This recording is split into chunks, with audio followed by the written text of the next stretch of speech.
কলকাতার ট্যাংরা এবং উত্তর 24 পরগনার বরানগর বুধবার দুই জায়গায় দুষ্কৃতীদের দাপাদাপি। দুই ঘটনাতেই পুলিশের জালে অভিযুক্তরা।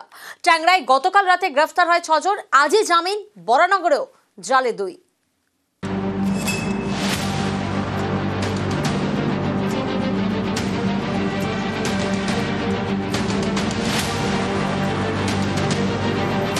বুধবার ভোর রাত ট্যাংরার ক্রিস্টোফার রোডের আবাসনে বহিরাগতদের দাপাদাপি।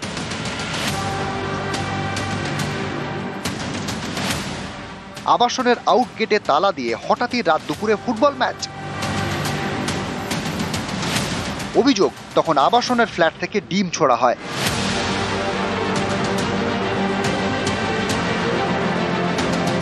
এরপরে তাণ্ডব শুরু। অভিযোগ, লিফটে চেপে বহুতলে উঠে যান বহিরাগতরা।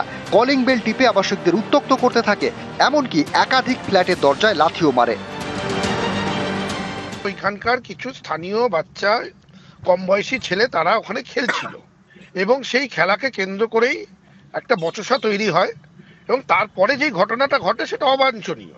একটা আবাসনে এইভাবে করে ঢুকে যাওয়া যায় না। ছেলেগুলো যেই বস্তির পাশে একটা বড় বস্তি রয়েছে আবাসনের, সেইখানকার যারা সিনিয়র তাদের সাথে ব্যক্তিগতভাবে কথা বলে তাদেরকে আমি আবাসিকদের সাথে কথা বলাই, বলে দুপক্ষকে বসিয়ে যাতে এই ঘটনার কখনো আর পুনরাবৃত্তি না হয় সেই ব্যবস্থা আমি করেছি।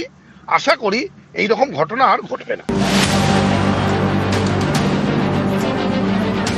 বৃহস্পতিবার ট্যাংরা থানায় অভিযোগ জানান আবাসিকরা। সিসি ক্যামেরা ফুটেজ দেখে বৃহস্পতিবার রাতে কয়েকজনকে গ্রেপ্তার করে পুলিশ।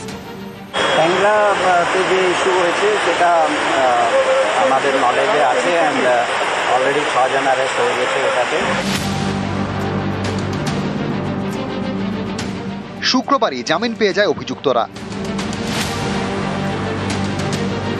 ট্যাংরার এই ঘটনা বুধবার রাতে। সেদিন রাতে বরানগরেও আরেক কাণ্ড।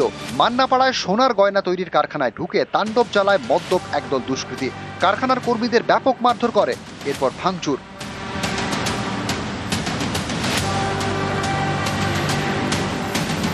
সিসি ক্যামেরা ফুটেজ দেখে রাহুল দাস ও প্রণয় প্রামাণিক নামে দুই দুষ্কৃতীকে গ্রেপ্তার করে পুলিশ। নিউজ 18 বাংলা।